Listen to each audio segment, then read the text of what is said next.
Hey everybody, welcome to Across the Pond. This is QJ and Dan, and it has been November. And what have we done in November? We've been working on 5252s, Dan's been watching lots of movies, I've been playing lots of games and reading lots of books, and this has been our year, and these are our lives. Welcome. That was a pretty good intro, well done. I'll give it an 8 out of 10. Wow. Alright.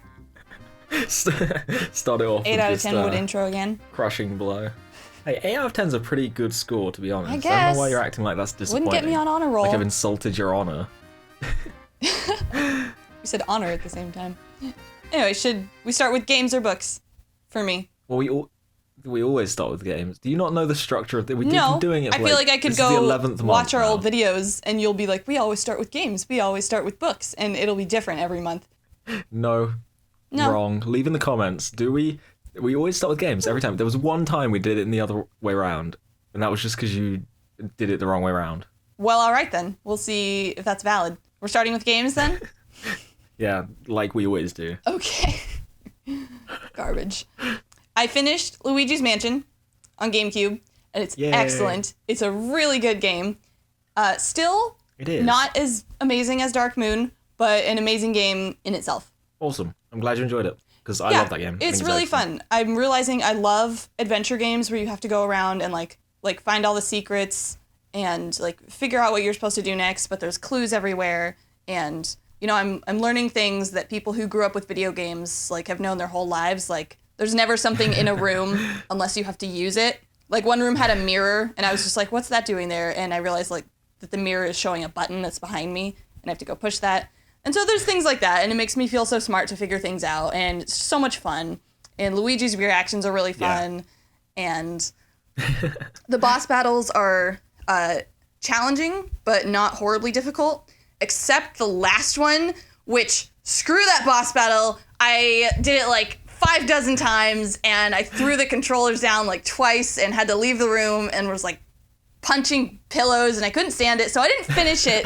So I technically didn't finish the game. I got to the last boss battle, and I was like, I'm not doing this anymore! And so... I love it when you rage quit. It's my favorite thing ever. Just the QJ rage. But anyway, that game is wonderful. And thanks for all the work I'm going to have to do on that edit. Oh, hush, you don't do anything. Except not really. And then I played Professor Layton's Curious Village, which is on DS. Oh, man, I love... You like that game? I love Professor Layton. Yeah, Professor Layton is so good. I got bored after like the first... I think I played the first 3 and then I kind of got bored of them, but like when you start playing them, they're really charming. I love them. See, I was playing something I'm not used to and I didn't know if I would like, and I stopped.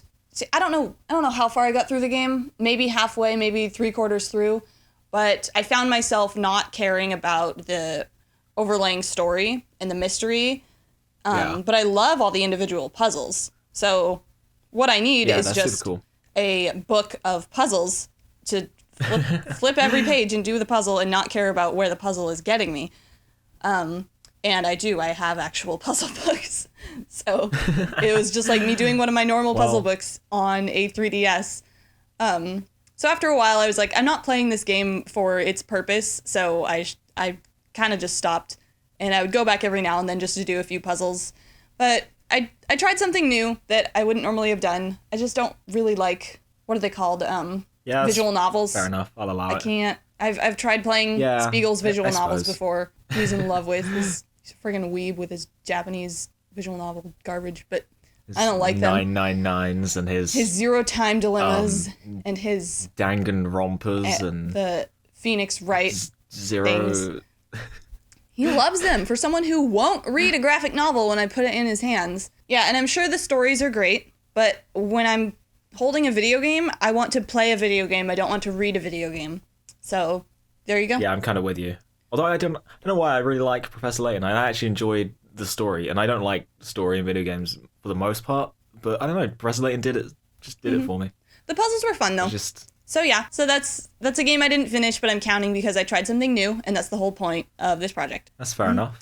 And then speaking of reading, I read the first 4 books. I reread the first 4 books in a series of unfortunate events because I'm really excited for the miniseries to come out. Oh yeah. I am cautiously optimistic, but I think it's going to be okay.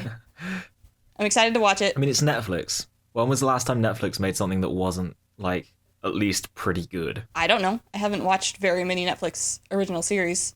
BoJack. I'm gonna say never. Apparently there's a lot out there that are not that great. I was talking to my friend about them just this past weekend, and he listed off like several that I've never heard of that he watched all the way through and just were kind of rotten. Okay. But I don't know. So I read those first 4, and they're excellent books. It's interesting remembering how I read them when I was a kid and how scary and dark they were, and how I didn't understand how funny they were until I reread them as an adult. And there's so much satire in them. Yeah. And like, there's always at least one character that is anagrammed with Count Olaf, and all the adults in those books are such idiots, and I get so frustrated and stressed out. I'm like, these people are being trapped and murdered and kidnapped, and all they're like, oh no, everything's fine, and I'm like, ah. I remember being so stressed out as a child. I'm like, these books are not realistic. And then as an adult, I'm like, oh, they're supposed to be funny. Okay, that works. I love the way they're written. Classic. They're so fun. So I read the first 4 because, based on the trailer, I'm pretty sure material from the first 4 is in there. There might be more, but I'm not sure. I think I heard that the first season's gonna be the first 4 books, and then from there they're gonna, or something along those lines. Because I remember reading it, I wasn't paying that much attention because I don't actually care that much, but you know. Yeah. Did you read anything else? Yes, I read Christine, which, if you remember, was the book that I had a craving for last month, and I read Carrie the one that you instead. Couldn't find. Yeah, I got it from the library. And Christine is essentially about like a demon car that like takes over like this guy that buys it and fixes it up and drives it all around, and it kind of like sucks the life out of him. It's like that episode of Futurama. What? Like that episode of Futurama where Bender becomes a werecar. No. And he's running people over. Well, actually, maybe. I'll have to look. That might be based off Christine because she does run people over. So that's a really well-written book. And like all his other books, it's more about, the people within the story and how it affects them and all the different really, really deep backgrounds that go into the most minor characters, because Stephen King is a storyteller of people, and he just happens to put demonic, scary things as the basis of his stories. But that was a really good book. I read... Awesome. I'm glad you found it. Yeah. I read another Stephen King book called Mr. Mercedes. It's one of his newer ones, and it's the first one in a trilogy, and it's about like a retired detective who's going after this mass serial killer, and it's really good. You can definitely tell it's some of his newer writing, and I think it's his first detective novel. He's never really done that genre before, and I'm not really into detective novels, but I mean, I love the way he tells stories, so I really like the way this one was written. And awesome. Yep, I'm gonna read the other 2 as soon as I get a hold of them. So that was what I did. I was just being a rereader of my old childhood books and then Stephen King fangirl all month. It's like every month, isn't it? Like every month. No. You're rereading dumb kid books like Harry Potter's. No. Sometimes I read kid books that I've never read before. I mean, I guess like the cat books. Yeah. Are any more of those coming out? Any more cat books? All day, every day for the rest of my life, probably. Good, I can't wait. I want to hear more about. There's a movie coming out. Did you know? Oh no. Yeah. There's not. I haven't seen any sort of like trailer or cover for it. I just saw like this one post on Facebook that said Warriors movie, and I researched it. It did not look fake, and oh my gosh, I'm so excited. It's probably gonna be horrible and terrible, and I'm like, I don't care. I have to see it. It's on screen, and I need it. Well, oh man, that's. Are you sure? Are you sure it's not just something else called Warriors? No, because it was on the Warriors sure cat books? Facebook page that I'm a fan of. Of course you are. Duh. Are you like the only fan? No, there's plenty of other 13-year-olds that are fans. There's plenty of other 13-year-olds. Oh, that's funny. You made me giggle there. Well done. Congratulations. Woo. Is that all the books and video games then? Yeah. Wow, that's record time. Like, geez. It was, yeah. I was keeping it short because I know you've been to the cinema like a billion times this month. You need all the time you can get. Is it me? Because I'm I'm a bit worried about my bit today because I have, you know this, audience don't know this. I'm running on 3 hours sleep right now, so I'm really tired, and I have 9 movies to talk about because I mentioned it last month. I subscribed to a service that basically where I pay a certain amount per month and I get to go to the cinema as much as I want. So as long as I go at least 3 or 4 times a month, it pays for itself. So this month I went to the cinema 9 times and almost saw everything that came out. I have a friend who has the same thing, and he went I think 13, maybe 14 times this month, and literally saw every single film that came out in the cinema. And I'm like, how did you do that? How do you have time? Yeah, it's good. I love it. It's meant that I've seen a whole bunch of films that I wouldn't have ordinarily seen in the cinema. It's a good time. Like, I'm having a great time. So literally, unfortunately, Joseph Hunt came back and he suggested a film, but he did it yesterday, and I was like way too busy to watch it between him posting the comment and us recording now. So I haven't watched your film yet. I will do that this month, so I'll get to that. Don't worry about it. Okay. Like, I'm not ignoring you. Your viewership and your suggestions are very much respected. Do not fret, Joseph Hunt. He'll get to it. That guy's a legend. He's my favorite. Except I don't have a favorite. All of you are my favorite. None of you are his favorites. Don't want to make everyone else feel bad. He doesn't like anyone or anything. Yeah, I actually hate all of you. Dislike, uncomment, he doesn't even unsubscribe. Like doing this show with me. He just does it so. To be fair, I actually don't. This show's so terrible. I won't Let's cancel it, like April. I'll cut that. Oh, I forgot about April. Oh, that. I'll cut that. That's getting cut. Might not though. It depends. All right. So anyway, yeah. I'm gonna do my movies. Okay. Start of the month, I went to see Doctor Strange, the most obvious choice, because man, I love Marvel. Marvel. Haven't made a bad film since 2013. They've made so many good films, and Doctor Strange is one of those. Do you want to know what came out in 2013? Was it Iron Man 3? Yes, it was. That was one of my favorites, so you can go suck it. Yeah, suck an Iron you Man. have bad opinions. Oh, do I now? Bad opinions. Yeah, first of all, you like cat books. Second of all, you liked Iron Man 3. You haven't even tried the cat books. Yeah, but they're cat books. I know they're bad. No, they're not. They're wonderful. No, bad times.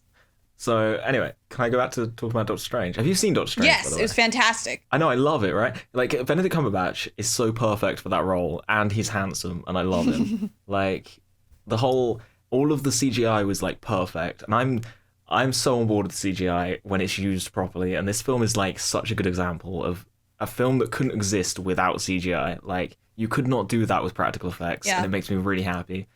And so much of it is just excellent. Like, Cumberbatch sells Doctor Strange so perfectly. Like, Tilda Swinton as the Ancient One is like perfect casting, even though they had all those issues with like really good they casting. couldn't cast a Tibetan person because of political stuff with China or something. I don't actually know the situation, so they ended up casting a white person, and everyone got really upset. But Tilda Swinton does it great anyway, so it's fine. Yeah, I mean, as long as you have a good actor. I actually thought, because in the comics, the Ancient One's like a kind of basically an Asian stereotype man, and I thought that the way Tilda Swinton did it, she kind of felt more like an ancient being than, that sort of like Asian stereotype guy would have, Yeah. Because they could have had like a wise-looking old Asian guy with like a long mustache like he is in the comics, but that, I don't know, that just kind of feels like a racial stereotype and meh. Whereas the way Tilda Swinton portrayed it, like kind of the pale, I'm pretty sure she didn't have eyebrows and like kind of bald and like. I don't know if they were really pale. Kind of, but yeah, she fit the role really well without being too stereotypical about it. She was just, a lady in her place, and she sold it. She did a great job. Yeah. Yeah, I also felt that the CGI was really, for once in the Marvel Cinematic Universe, the CGI wasn't portraying a bunch of like big action scenes, although it was a little, but it was more portraying what was going on mentally, and I thought that was like a really cool trip to watch. It's super rad. There's one shot that stood out to me where like it's the one with all the hands, like when he's like when the Ancient One kind of first sends him. This isn't a spoiler because like it's in the trailer when like she sends him through the dimensions and like he's like whoa, and there's that shot where like all these hands kind of come out of everywhere, and that shot looks amazing. Like it just blew my mind. Was that where like hands were growing out of other hands, like on SpongeBob? And they kept growing exponentially out of fingers and stuff. It was creepy. Like creepy, but like looks great.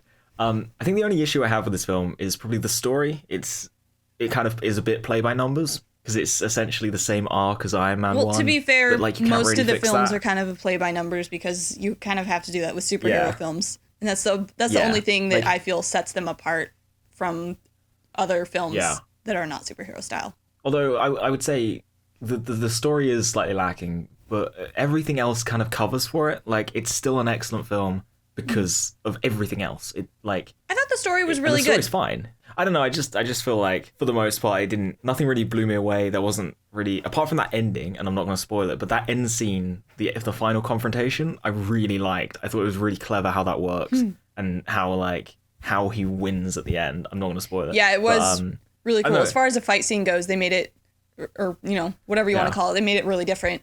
And Yeah. I loved the story that they made with, it was just like, I don't know, at first it was a struggle with, like, he was struggling with, like, continuing to be who he was now that something was taken away from him.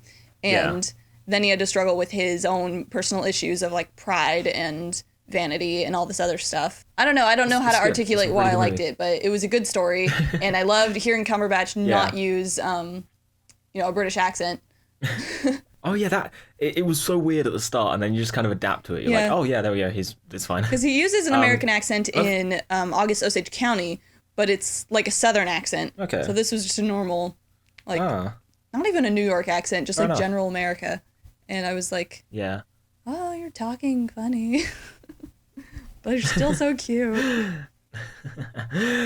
Man, yeah, I like Doctor Strange. I think it was very good. Good film. It was a great movie. Really enjoyed. Great addition to the Marvel Cinematic Universe. I really like how Doctor Strange he's kind of set apart as a hero from all the others because he's not about kicking ass, you know? Yeah.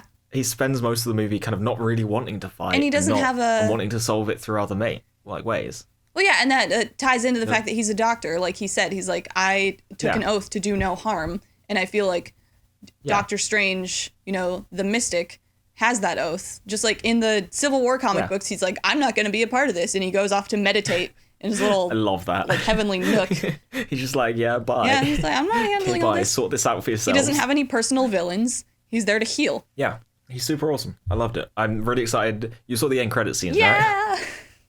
I'm so excited for that now. I can't say what it is because people might not know, but giggle. like, man, that's hype. That's exciting. Yep. So yeah, I after Doctor Strange, which was a great film, really enjoyed it. I kind of wanted to see it a second time. I don't think it's still in cinemas, but oh well, I'll see it again at some point. I went to see a film called I, Daniel Blake, which is an English film about.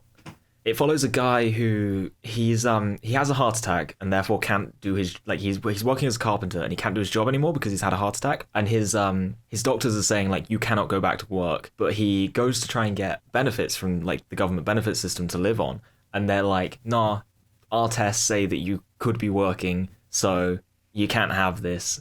And he's kind of fighting to try and get the benefits he should have that the government should give him. And it's apparently quite accurate to the actual UK benefit system. Wow. See, this took a turn because we were talking about a fun movie, and then I was like, no, now we talk about an actually really interesting real movie. So it's really down to earth. This movie was Doctor Strange if Doctor Strange was based in modern day UK with no like mysticism or magic. With no magic, and he's not a doctor, and literally nothing like that. Carpenter Strange. Carpenter Normal. Carpenter Normal. Great. It's a great title. Should have been called that. It should have. That would totally have. Everyone had gone and see it then. But God damn it. Way to derail me. No, it's a really good movie. It's like it puts this point across really powerfully. It really kind of makes you feel like it gives you the feels, and it makes you really care about this character. Wait, so what does he do? Does he go back to work? No, he just kind of like, he struggles through it because there's a thing called job seekers allowance that you can get benefits if you're looking for work. Unemployment. So he starts like in America, we call that. So he starts like pretending to look for work so that he can get that and trying to cheat the system that way. But then they find out he's doing it. That's what everyone in America does. Oh my gosh, this is a freaking political conversation. Socialism! Yeah, but like, he actually needs the money. He actually cannot work, though. Well, then he shouldn't be pretending. No, but like, it's because the system, he can't work. Doctors are saying he can't work, but the Department of Work and Pensions are saying Nah, you can. Well, then he should just become even a though doctor. They don't actually know. And then he'll tell himself that he can go to work. He should go to a mountain in Asia and meditate for a while also having a Wi-Fi password, and then he'll be happy. I haven't had enough sleep to try and explain this movie to you. But it's a really good film, and I really enjoyed it. It's real down to earth. It sounds cool. It sounds like a good piece of life. It's a very cool movie. It's like a little chunk of real life and an actual issue that affects people in real life, and it was moving. It was emotional and moving. Then I went to see, you're gonna love this. I went to see the new DreamWorks film, Trolls. I heard that you were really excited. Keep talking. I'm gonna go get a snack or something. No, you gotta stay. Did you actually leave? You better not have actually left. I think she's gone. Okay, just while she's gone, can we talk about... Oh, you back? You decided to join us? Meow. Okay, let's talk about QJ right for a minute here. Can everyone leave a comment? I know you didn't do it last time. I don't know why, but can you all leave a comment saying that QJ has to watch the B movie? Because then she has to do it. No. Yeah, you're not gone. Anyway, so Trolls, right? Trolls knows its audience, and its audience is girls between the age of like 4 and 12. It hits that target audience so perfectly. It's like pink rainbows, sparkles everywhere. Learning this, the moral is be happy. It's good. So you enjoyed this film, and it does it well. Is what you're saying? I had a smile on my face for a lot of this film. I didn't love it. I liked it. Like it's hugely flawed. Are there any DreamWorks films you don't like? Are there any DreamWorks films I don't like? Yes. Do you want me to list them? Yes. Prove. Because I can. Okay, so first of all, Shrek 3. Okay, I approve. Shrek 4. Sure. How to Train Your Dragon and How to Train Your Dragon 2. Okay, but how many times have you watched Shrek 3 and 4 anyway? Twice each. You're lying. You watch them all the time. No. Freaking fanboy. No, I've only watched them like twice each. Rude. But also, yes, Shrek is love.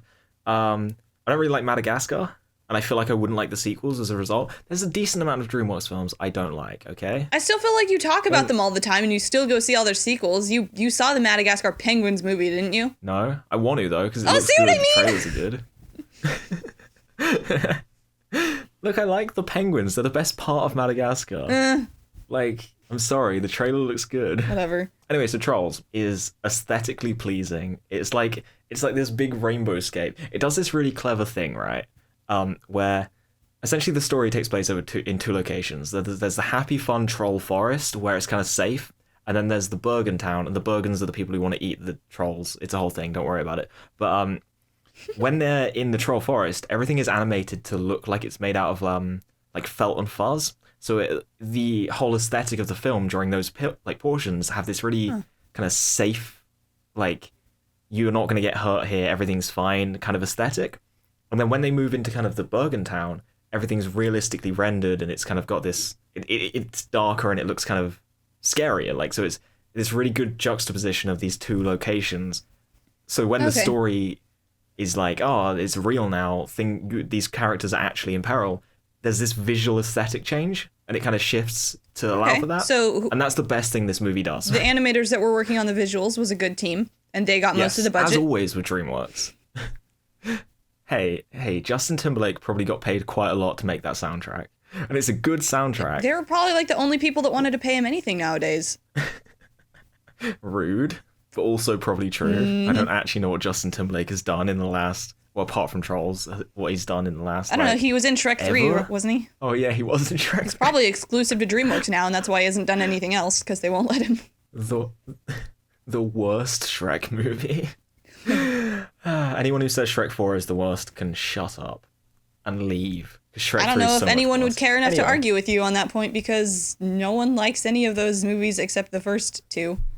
And not that many people even like the second one, which I think is kind of an atrocity. Yeah, Shrek 2 is great. It's a good sequel. Who doesn't like the second one? It's a good film. I don't know. Where have you heard these opinions? I don't know. These garbage opinions. Who are alive. One of my friends told me that Shrek isn't a good movie last night, and I'm just like, you're drunk. Stop trying to mess with me. That's ridiculous. Like, I just ignored him. I was like, flat out, like, no, don't talk to me right now. Anyway, Trolls is good. Trolls, like, it follows the DreamWorks formula. It plays by the books. It has like an almost Dr. Seuss feel to it though, and I really like that. Like fun. all of the things the designs of all the kind of creatures. There's nothing real worldy about them, but they all kind of look like they're kind of Zeusian weird creature type things. I really don't know how to express that in words, but like looks like it could have been a Dr. Seuss novel sort of thing. You get my I don't know. I'm so tired, QJ. I get it. That's great. So yeah, anyway, Trolls has some genuine redeeming features and some really good filmmaking techniques in it. It's just the rest of it's not that good. Okay.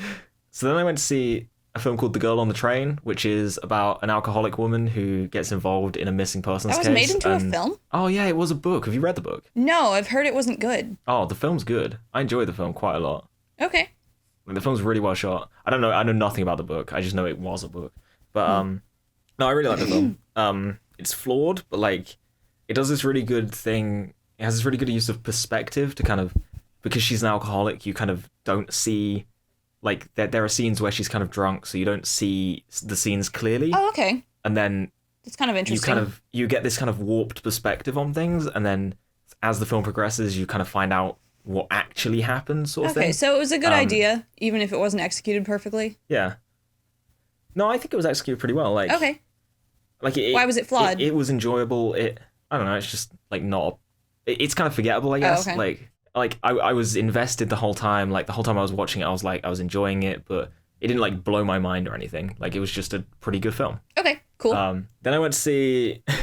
I'm just like rattling off the list now. Like I don't have that much to say about some of these. Then I went to see The Accountant, which is the new Ben Affleck film, where it's this movie is fine, but there are basically Ben Affleck is playing this accountant who suffers from the film never clears it up, but it's essentially, as far as I could tell, he's like got heavy autism, and as a result he's really smart, and because his dad was kind of a douche to him, he is good at fighting because his dad like trained him, and like he goes and does accounting for like criminals, but like the whole film I'm just sitting there like, I don't think autism works like this, because it makes it look like he's like a super maths, like it's a superpower, and I'm like, I don't think that's how that works. I mean, really don't. It really depends on the type of mental disability or different ability he has. There are definitely people who have like savant syndrome who are like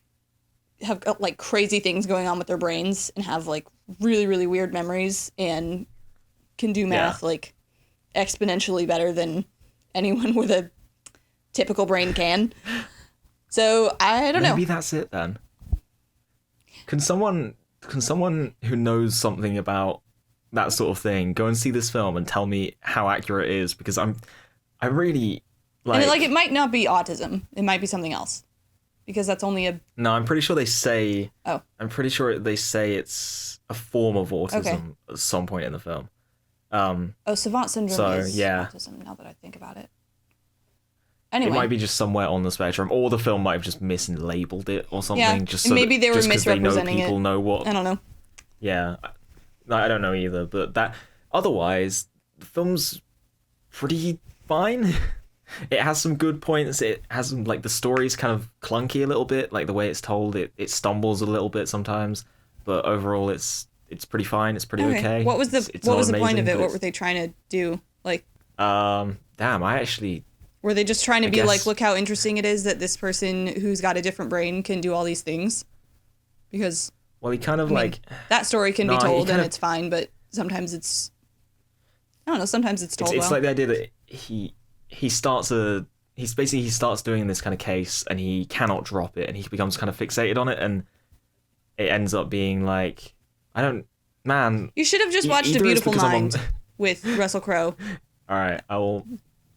Send me a message. It's a different one about someone who can do math really, really well, and then things happen. Espeon, you need to get out of my lap. Crying. # cat problems.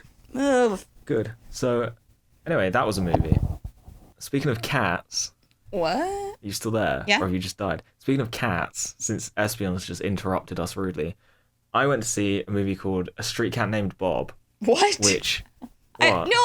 I just haven't even heard of that. I feel like I'm at least going to hear about these movies that you're talking about in cinema. No, This one is an English film. Okay. And I don't think it would release internationally because it's a very like British film. But it's based on a book that's based on a true story, and it's about a recovering drug addict who is he's on the streets, and he kind of gets a second chance in life, and then finds a cat. And because of this cat, okay. like good things start happening to him. I thought the cat was the drug addict.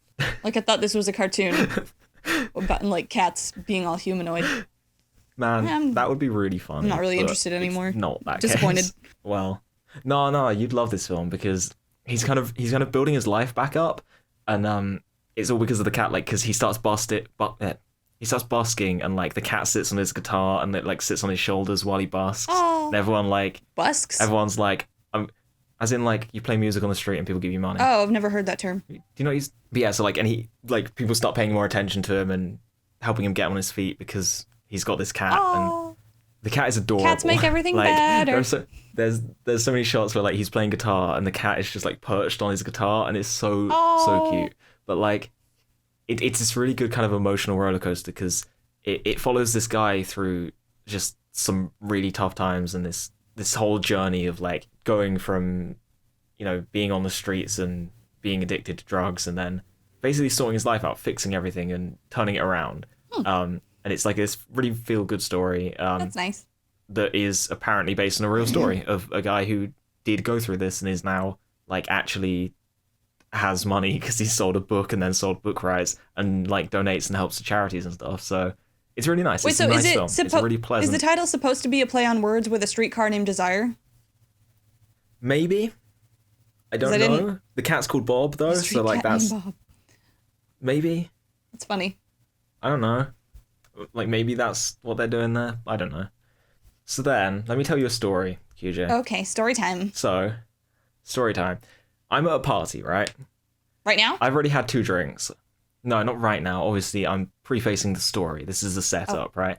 So imagine with your brain, I know this is hard for you because you're like 4 years old and you don't, like, cognitive thought it's tough, like imagination and stuff. But imagine that I'm at a party, right? Yeah. And I'm 2 drinks in, I'm a little bit tipsy because, I don't know, I guess I just hadn't eaten or I'm a lightweight, either way.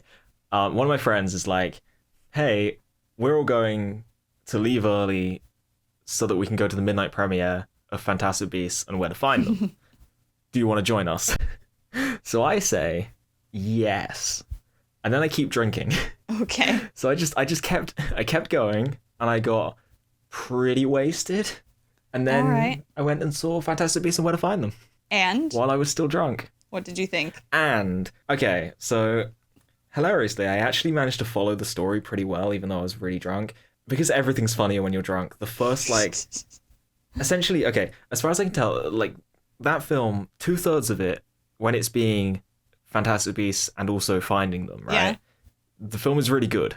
But when it stops being about Fantastic Beasts and finding them, that film is really boring. I feel like I'm the only person who thinks this. I don't... Because I really enjoyed, like, the Eddie Redmayne bumbling about, catching all his beasts. Like, that was a fun little story, and it was enjoyable. And then it goes into this, like, lame-ass, like, Mukusa trying to oppress people, wow, no mages. Who cares? I don't care. I just care about Eddie Redmayne catching the Niffler. Like, that's what I want to see. Stop cutting to Ezra Miller and Colin Farrell mucking about, being evils. Is it Colin Farrell? I actually don't know. I don't think so, but I don't know. I understand why you think that.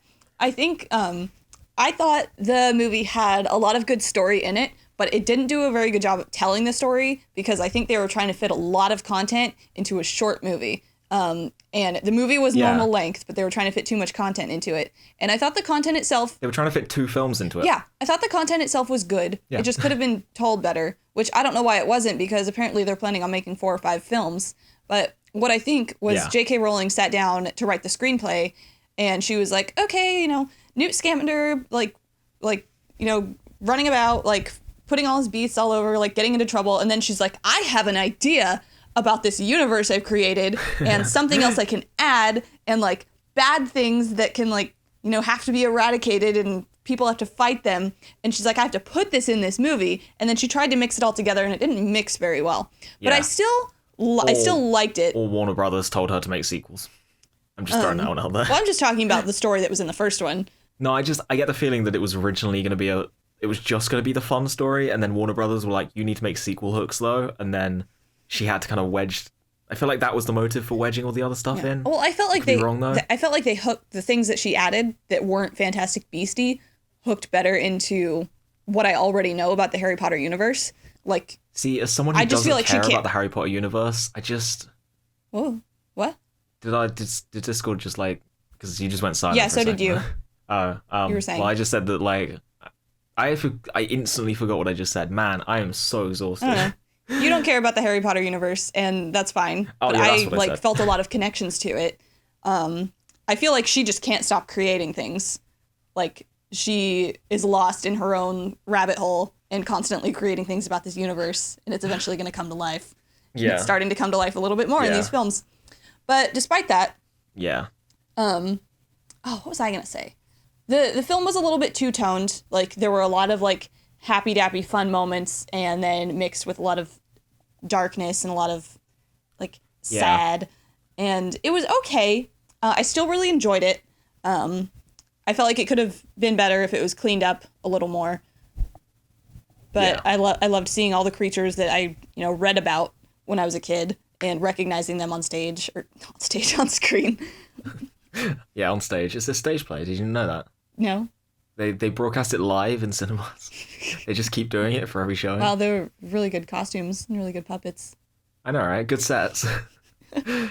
Anyway, yeah, so like, nice film. I don't know, I feel like, and also just a comment on going to the cinema drunk, because I've never done it before and it was really funny. Like, there's one shot where like they're in the briefcase and they're like panning slowly across and they keep pulling focus between different things. And because like when you're drunk, your vision's a bit blurred anyway, and you're kind of like, I was already having trouble like focusing on different things quickly. So when it keeps pulling focus, I'm like, what do you want me to focus on right now? I'm so confused. Everything is a blur to me. What are you doing?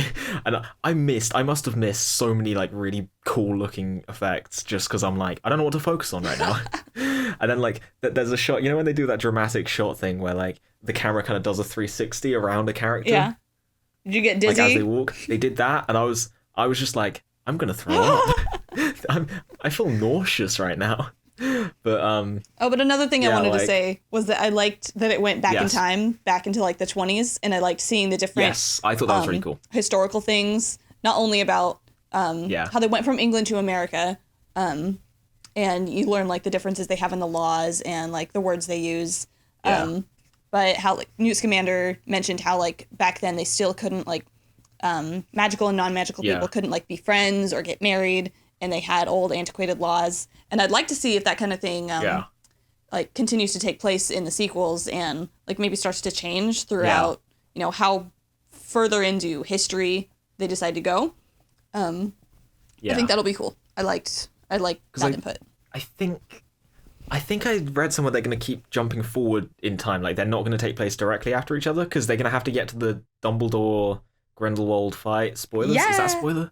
Not to anyone. That they're going to do that eventually? No, that's a part of wizarding history that Dumbledore defeated Grindelwald. Yeah. I feel like I knew that fight was coming up before I saw Fantastic Beasts, so, like, it's not a spoiler. No, that's just a thing. Sorry.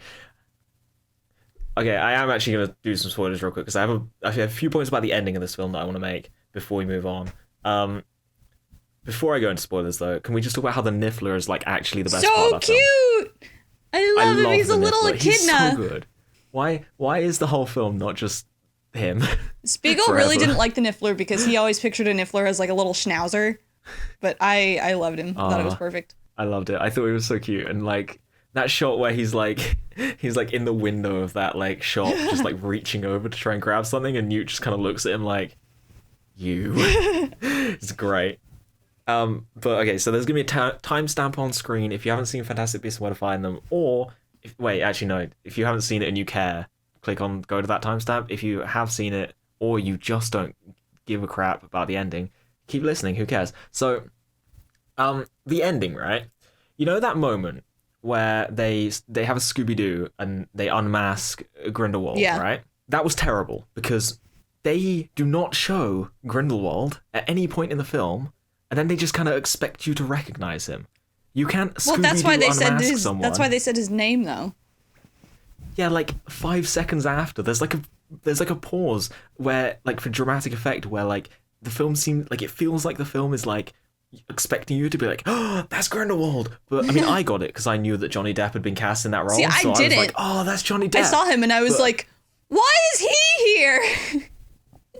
Like, it's just confusing. It's like, oh, why is he suddenly a dickhead with weird hair? Like, and why does Johnny Depp always why have is to he a have weird Backstreet hair? Boy? I don't know. See, the problem I had with it was in movies 7 and 8 when Voldemort was looking for the Elder Wand and he was like looking through people's memories and he saw Grindelwald take the wand and jump through a window with it. Yeah.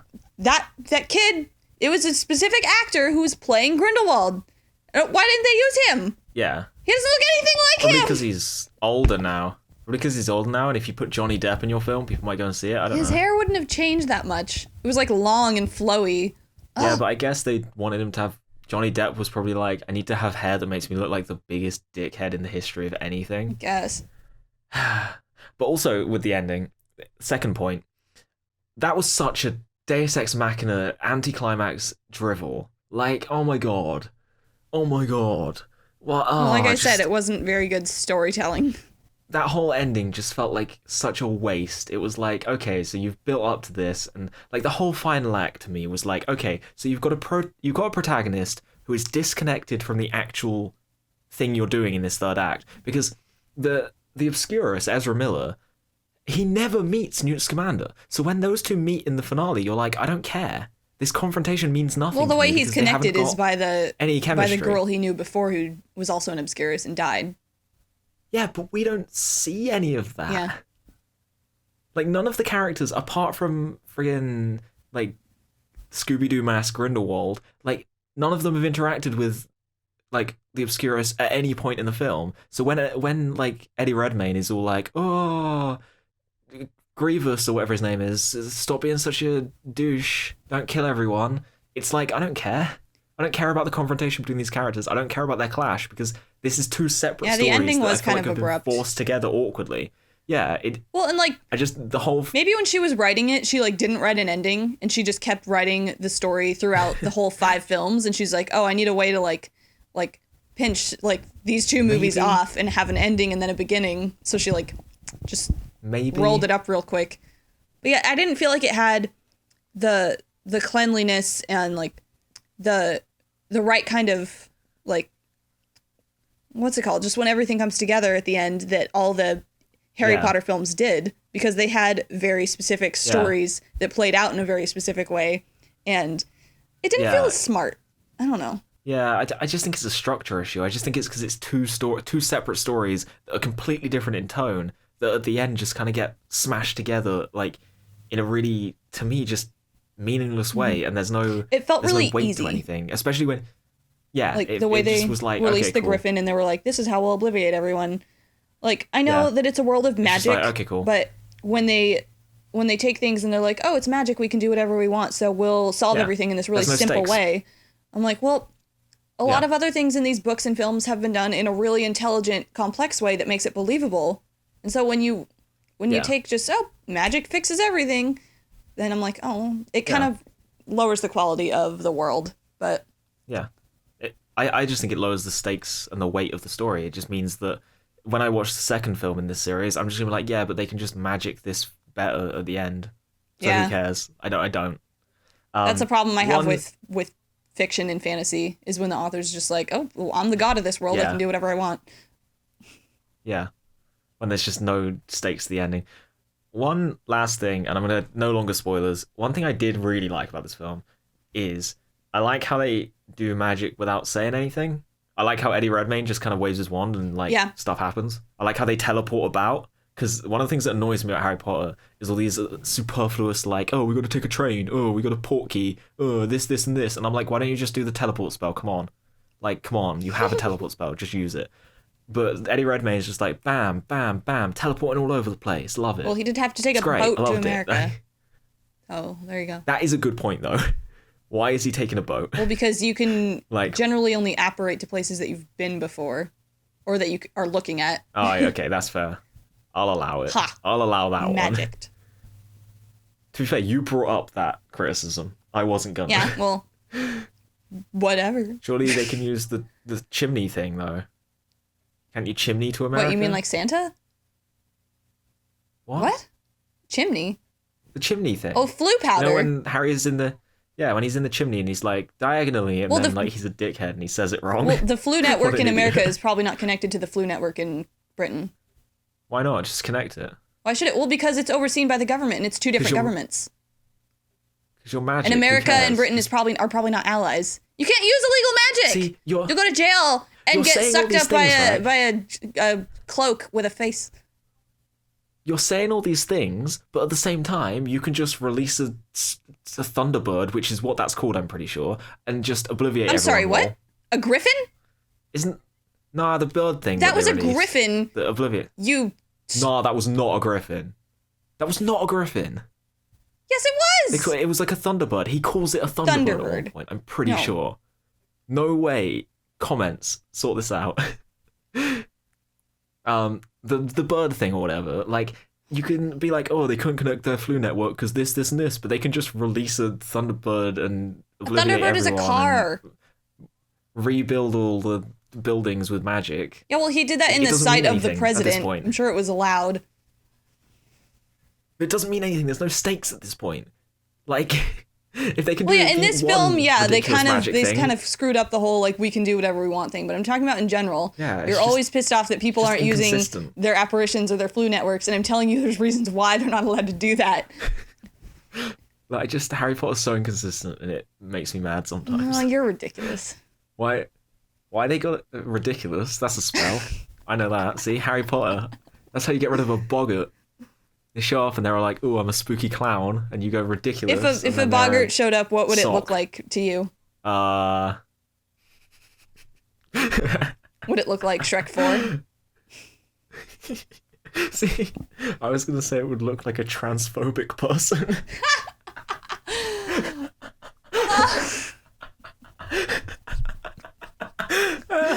How do you know what That's they look even like? funnier because of the... I don't know, like, probably Donald Trump. Oh, sorry about the politics. I'm not allowed to bring that up, and like, because apparently it's too real. It's too soon to make those goofs. It's never too soon. Yeah, it's never too soon to make goofs about how America mocked us for the Brexit and then did something even dumber. Oh, yeah! Anyway, I saw another movie. After this. I'm still going. I've got 2 more movies to do. Okay, let's go. I saw a film called Arrival with Amy Adams. I've heard that was good. It's it's really good. It's really engaging all the way up until like the last 15 minutes where it has like so it set up loads of questions and it set up loads of things that you expect it to answer. You expect it to get to that. And then it just doesn't. There's a really cool twist in this film and it's really well done. It uses narrative structure in an incredible, it's great.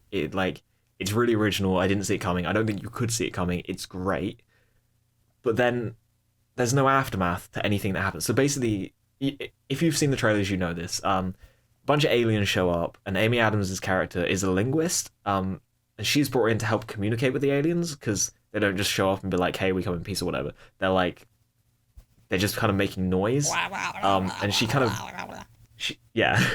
She kind of makes ground on understanding their language and stuff and communicating with them. And there's kind of these international conflicts because there's like 12 alien pods all around the world and different countries dealing with it. And like China's going to nuke them or whatever. And it reaches a point where eventually things are cleared up, but there should be an aftermath to this. But the film just kind of doesn't show you an aftermath. It just kind of shows you Amy Adams going back to kind of having an okay life. And not everyone not being like, oh my god, aliens came. What?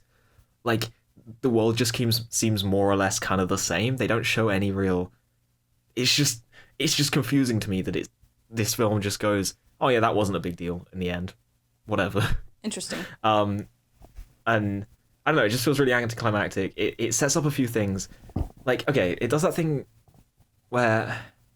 Okay, so if a character at some point says something in a different language or whispers something and the audience doesn't know what they said, but what they said affects the plot line and affects the actions of a different character so heavily that it essentially resolves a conflict, you expect to then find out what was said. Yeah. This film does that, and then this film does that, and then just doesn't tell you what was said. Well, did they expect you to hear it?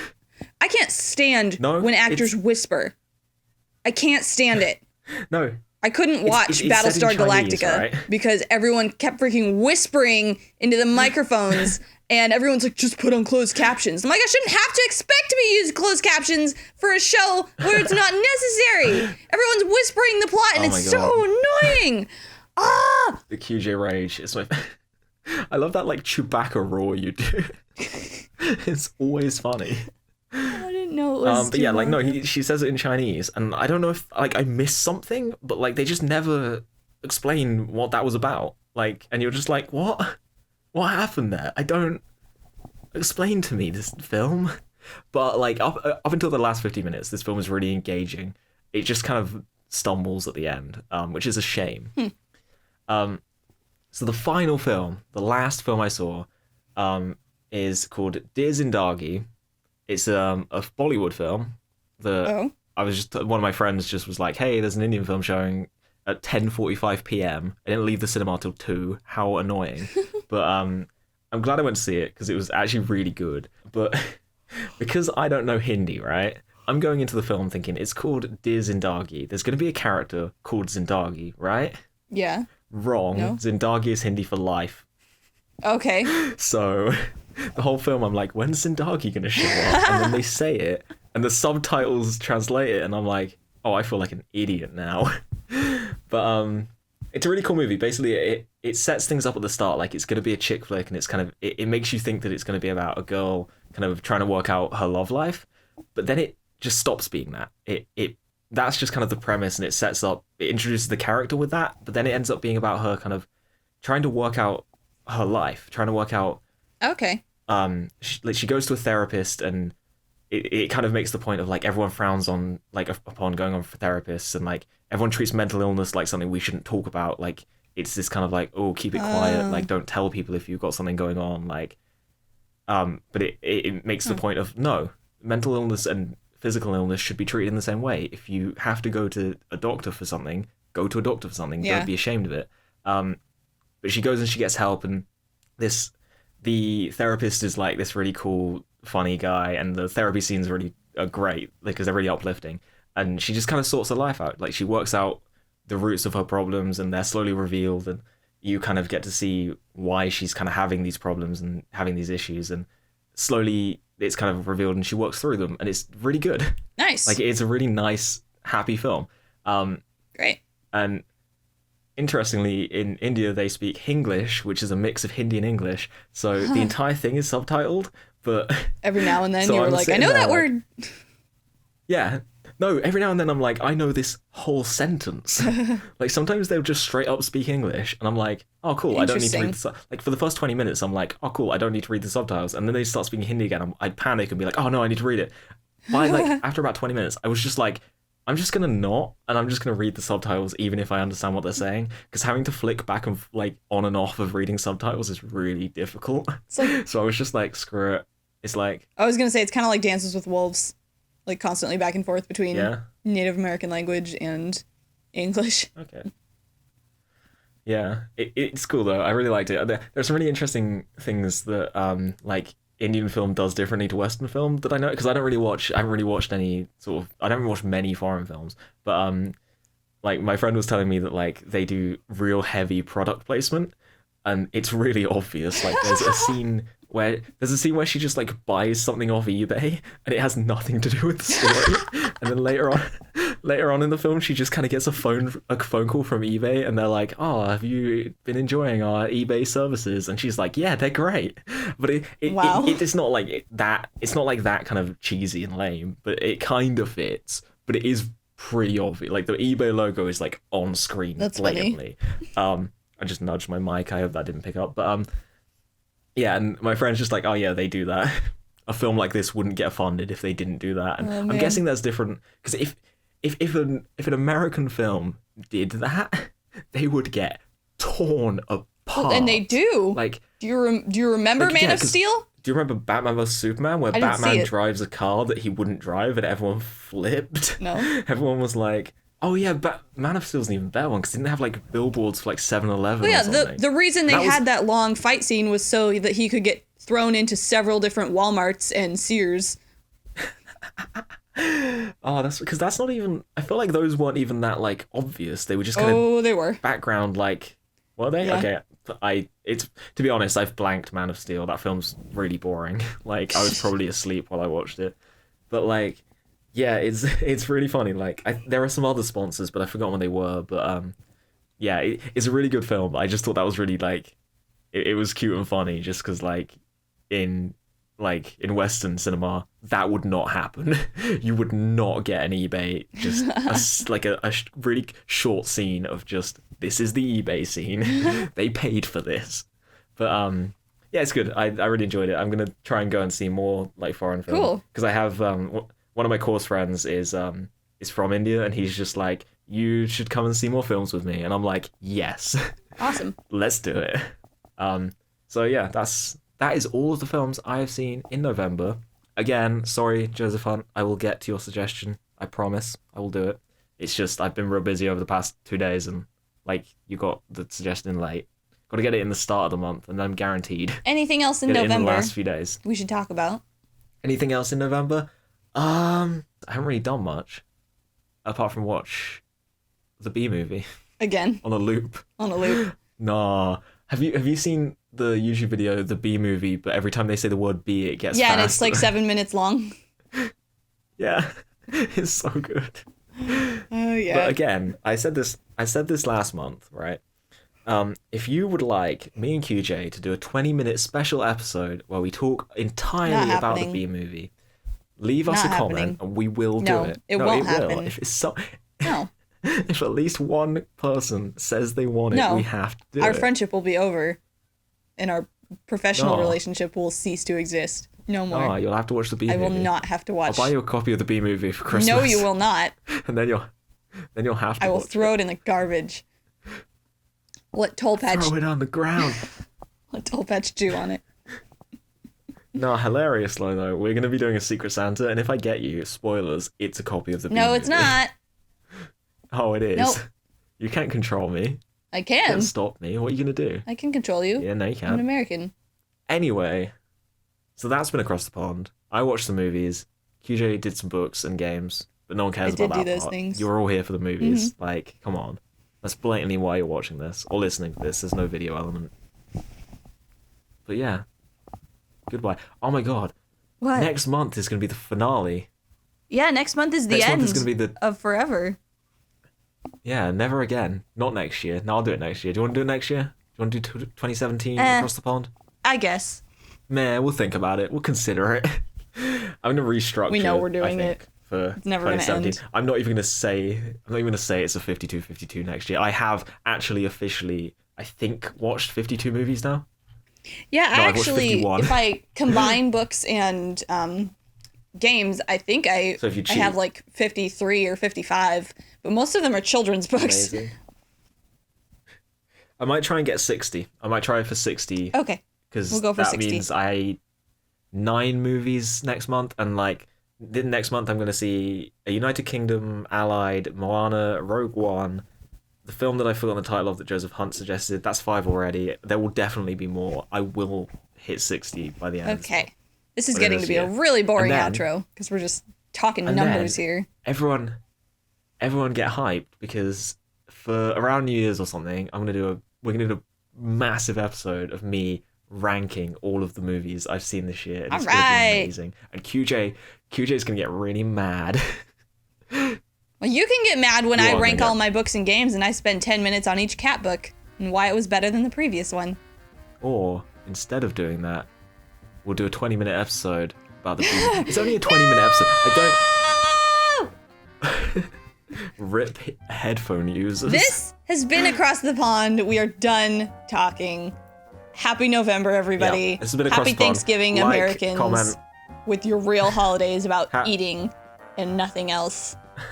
Goodbye. Like, comment, See you in the new year. subscribe. We are number 1. Goodbye. Goodbye.